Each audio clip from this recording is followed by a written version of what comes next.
Hello, my esteemed viewers. In this tutorial, we discuss about ICMP protocol, some of the predominant protocols that exist in network layer, and they are meant for the well-being of the network layer. Number one, we discuss about Internet Control Message Protocol, which is followed by Dynamic Host Configuration Protocol, and we will also discuss some of the routing algorithms or the broad classification of routing algorithms. To start with, we present Internet Control Message Protocol. Recall that the network layer of the Internet has three main components: the IP protocol, the Internet routing protocols, and most famously the ICMP protocol, that is Internet Control Message Protocol. As the name itself would imply, Internet Control Message Protocol is meant for exchange of some control information or control messages between hosts and nodes.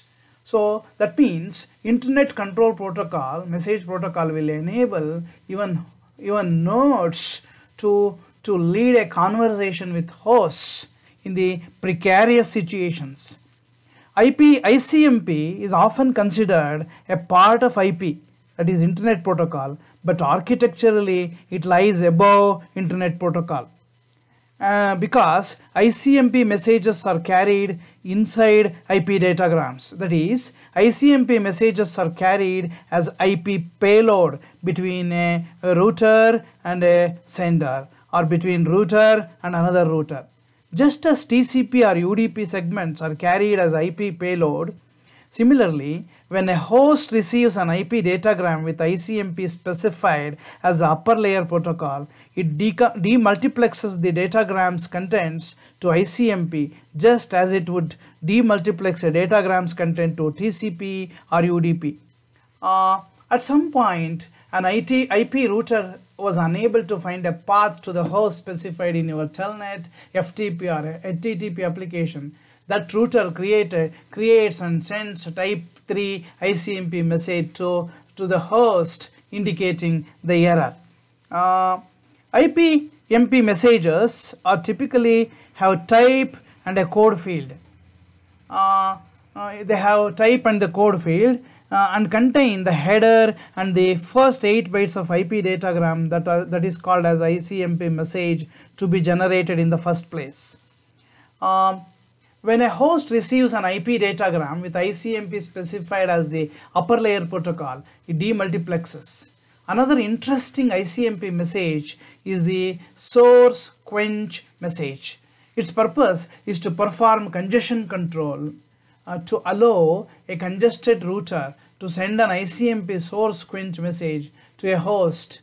That is, quenching means quenching the thirst, something like that. Okay, source quench message to a host to force that host to propel that particular host to reduce its transmission rate in the event of congestion. Therefore, during congestion control, ICMP protocol plays a major role. ICMP messages have a type and code field, as I said earlier.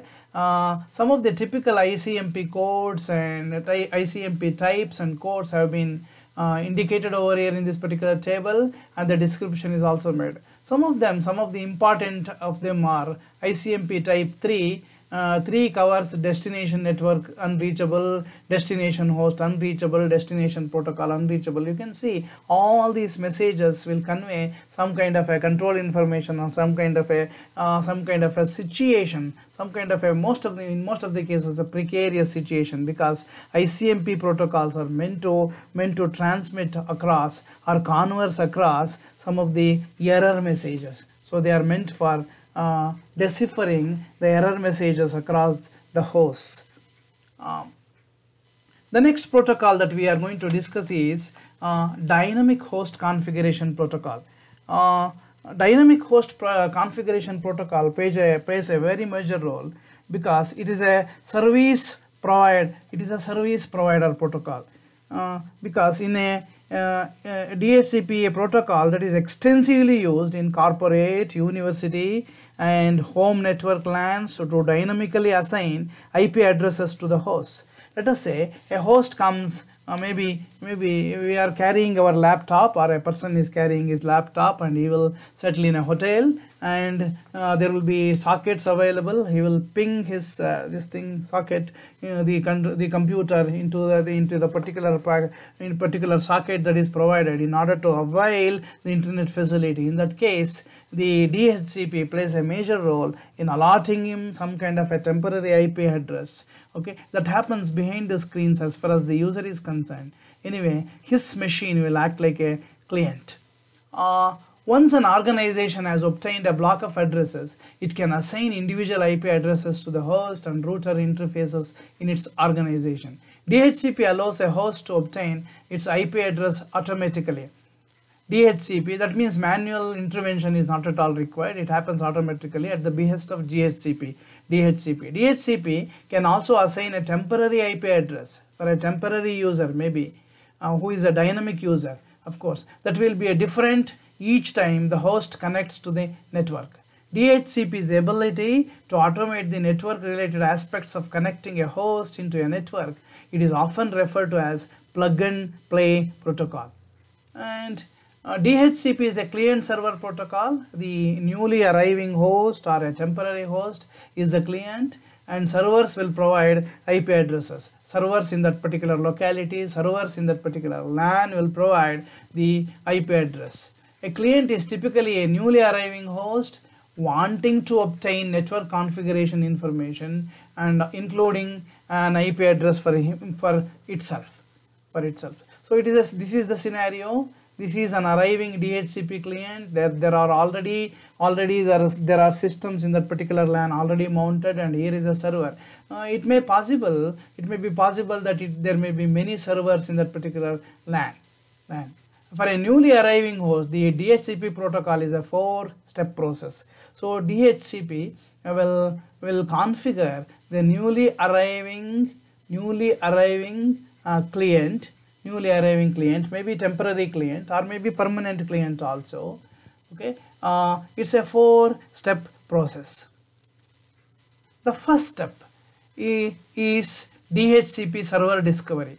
The arriving client should also locate through messages where the servers are. The first task of a newly arriving host is to find a DHCP server with which to interact. This is done using a DHCP discovery message which a client sends with a UDP packet to port number 67. The UDP packet is encapsulated in an IP datagram. The DHCP client creates an IP datagram containing its DHCP discovery message along with the broadcast destination IP address, because it doesn't know as to where exactly servers are located. Therefore, the destination address happens to be broadcast address. It is very important to realize that 255.255 and .255 and .255 happens to be broadcast address. This host address, that means its address, the newly arriving host address, and this is called as this host address because it is yet to get the new address. Therefore, initially it will have its address to be 0.0.0.0. This is called as this address, and this is called as broadcast address. The DHCP client passes the IP datagram to the link layer, which then broadcasts this frame to all nodes attached to the subnet. That means the discovery message will travel across the entire LAN, and every other system, every other end system mounted in that particular LAN will just observe this request message that is flowing, and it will eventually reach a server also. DHCP server offer. A DHCP server receiving a DHCP discovery message responds to the client with a DHCP offer message that is broadcast to all other nodes on the subnet. So once again, DHCP, the discovery message will also reach a server. Server will capture this and it will send the message in a broadcast way, because it doesn't know as to which is where is the newly arriving end system is located, or the locality or some of the configuration aspects of the newly arriving entrant. again using the IP broadcast address of 255.255.255.255. Each server offer message contains the transaction ID of the received discovery message that the client has sent, the proposed IP address. So it will also propose an IP address because it is a server. It will have a host of addresses in its buffer. It will attach one of the addresses to the new entrant. For the client, the network mask and the IP address lease time. How long this particular address is to remain with this new entrant. The amount of time for which the IP address will be valid. DHCP request is the third stage or third phase. The newly arriving client will choose from among one or more server offers. So in that particular LAN, if there are many servers, all the servers, since the discovery message happens to be a broadcast message, all the servers will receive this and they will put up IP addresses and they will send. Therefore, the arriving client will be in an enviable position. Respond to its selected offer with the DHCP request message. Here this particular new entrant has to choose one of the addresses let out by one of the servers. DHCP acknowledgement is the fourth stage. The server responds to the DHCP request message with the DHCP ACK message confirming the requested parameters. And the entire protocol is shown in the form of a timeline diagram. So this is the server and this is the client which has recently arrived, and it will put up a request message, that is the discovery message. Discovery message is posted through this address to the broadcast address. Anyway, eventually the server will catch hold of this and the server will send to the broadcast address DHCP offer, okay, the offer of a particular IP address. Transaction ID will be mentioned and lifetime will be 3600 seconds. Once again, upon receiving this, the client will send his parameters, and therefore, and in the next step, DHCP acknowledgement, it will receive the attached address, that is 223.1.2.4 to the new entrant, and lifetime will be 3600 seconds. Anyway, he will capture this and he will set his configuration. The last portion that is to be discussed happens to be the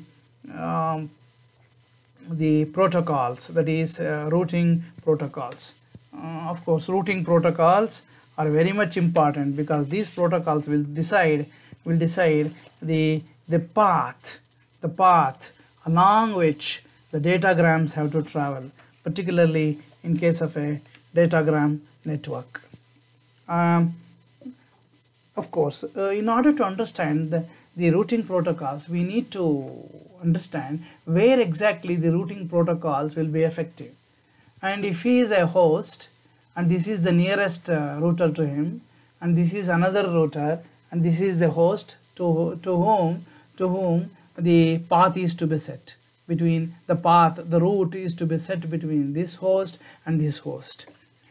Typically, a host is attached directly to one of the router. This is a host which is directly connected to this router, and this router is called as default router.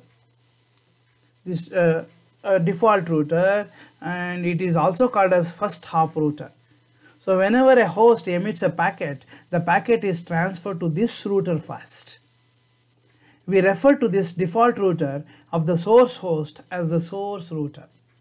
Okay, this can be called as first hop router, default router, as well as source router. But anyway, there is only one name attached to this terminal router, that is called as destination router, which is attached to the destination. Okay, that means there is a path that is to be set out. Then therefore there exists a network of routers. Okay, so therefore the routing algorithms will play their major role in the core of the internet, core of the network.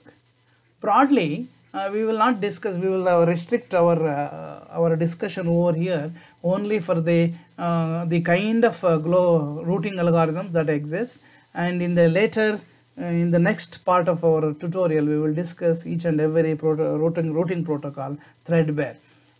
Routing protocols can be classified under three types.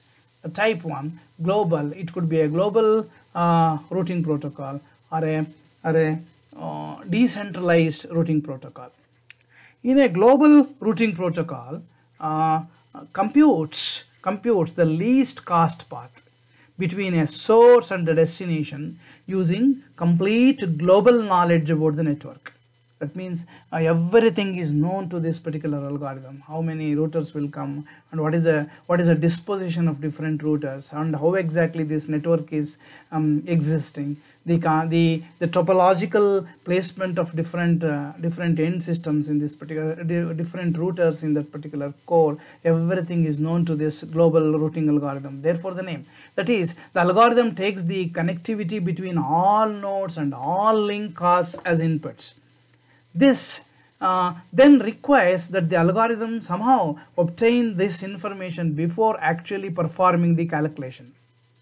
That is, the calculation itself can be run at one site, that is maybe in a different server, and replicated at multiple sites. The key distinguishing feature here, however, is that a global algorithm has a complete information about connectivity and link costs. Therefore, the name link costs. In practice, algorithms with global state information are often referred to as link state algorithms. Link state LS algorithm is an example of a global routing algorithm. On the other hand, in a decentralized routing algorithm, the calculation of the least cost path. Of course, here cost is not in literal terms. Cost may be bandwidth, cost may be the other things, other channel related parameters. The calculation of the least cost path is carried out in an iterative, incremental but distributive manner. No node here has the complete information about the costs of all other network links. Instead, each node begins or learns or knows only their neighboring nodes. That is, they have the knowledge of the costs of its own directly attached links. That means neighboring links only, neighboring links which are neighboring nodes which are directly connected. Then, through an iterative process of calculation and exchange of information with its neighboring nodes, a node gradually calculates the least cost path to a destination or set of destinations.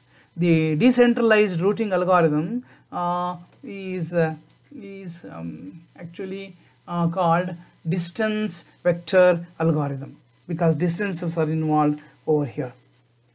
The second kind of algorithms happens to be the static routing algorithm or dynamic routing algorithms.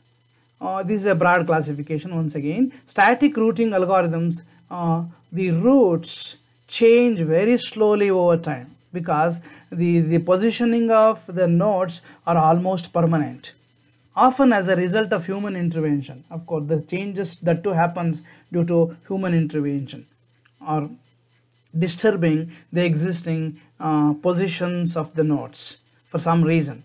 While dynamic routing algorithms change the routing paths as the network traffic loads or topology changes. A dynamic algorithm can be run either periodically or in direct response to topology or link cost changes. While dynamic algorithms are more responsive to network changes, they are also more susceptible to problems such as routing loops, oscillation in loops. That means a packet just surrounding there only. Okay, so static routing algorithm. The word static comes from the fact that the routers will not change their positions. Okay, if at all they change, they will change slowly over a time scale. While in dynamic situation, where dynamic routing algorithms will play a major role, the positioning of the routers or positioning of the nodes will be subjected to change more frequently. The last kind of, the third kind of protocols, routing protocols, this is the way of classifying the routing algorithms. The third way is according to whether the channels are load sensitive, therefore protocols are very sensitive to the load, or load insensitive. in a load sensitive algorithm or a load sensitive protocol, the link costs vary dynamically to reflect the current level of congestion in the underlying link. So here the load means the congestion. If a high congestion is associated with the link that is currently congested, a routing algorithm will tend to choose routes around such congested link, avoiding such a congested link. While early ARPANET routing algorithms were load sensitive. ARPANET. Okay, a number of difficulties were encountered, it is said in the literature, and today's internet routing algorithms are load insensitive, as a link's cost does not explicitly reflect its current level of congestion. So with this we complete the routing algorithms, whatever that is to be discussed, and it's a very important components of the network layer. We repeat the ICMP protocol, which will do the exchange of control information between nodes and the sender and between nodes and nodes. And then we discussed two important protocols. One is the routing protocol as well as the dynamic host configuration protocol, which is meant for allotting IP addresses and some of the configuration details to a new entrant in a network or a temporary entrant. So with this we complete this tutorial. In the next tutorial we will take up some of the advanced portions of network layer. Until then, bye. And if my respected viewers liked this video, they are requested to subscribe to my channel.